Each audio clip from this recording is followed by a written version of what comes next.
Bowling பண்ணுவ? நம்ம win பண்ணி ஆகணும். நம்மளுக்கு தான் கஷ்டம். இன்னைக்கு பாத்தீங்கன்னா எங்களுக்கு ஃபைனல் மேட்ச். வழக்கம் போல டாஸ் வின் பண்ணி எங்க கேப்டன் பேட்டிங் தான் சூஸ் பண்ணாங்க. ஓப்பனிங்ல நவனித்து ராய் கொஞ்சம் ஸ்ட்ரகிள் பண்ணி தான் விளையாண்டாங்க. அப்பனன் டீம்ல நல்லாவே பவுலிங் போட்டாங்க. நம்ம ராய் அதையும் விடல, நல்லா பவுண்டரிஸ்லயே டீல் பண்ணா.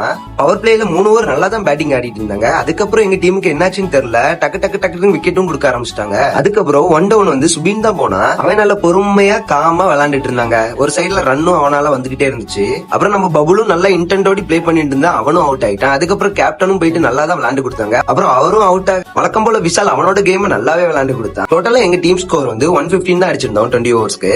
கிரிக்கெட் பிடிக்கும்னா மறக்காம என்னோட சேனலை சப்ஸ்கிரைப் பண்ணிருங்க. செகண்ட் இன்னிங்ஸ்ல ஃபர்ஸ்ட் பாலே 4 அடிச்சாங்க. நல்ல ஒரு இன்டென்டோடி தான் பிளே பண்ணிட்டு இருந்தாங்க ஆப்பனன்ட் டீமும். அதுக்கப்புறம் நல்ல ஒரு கம்பேக் கோடு ராய் நல்ல ஒரு பால் போட்டான், விக்கெட்டும் கிடைச்சு. அதுலதான் எங்களுக்கு ஒரு பிளஸ் பாயிண்ட்மே கிடைச்சு. அதுக்கப்புறம் நல்ல எஃபெக்டிவா ஃபீல்டிங்கும் பண்ணோம். ஓவரால் 11ஸ்ல எல்லாருமே நல்லா ஃபீல்டிங் பண்ணாங்க.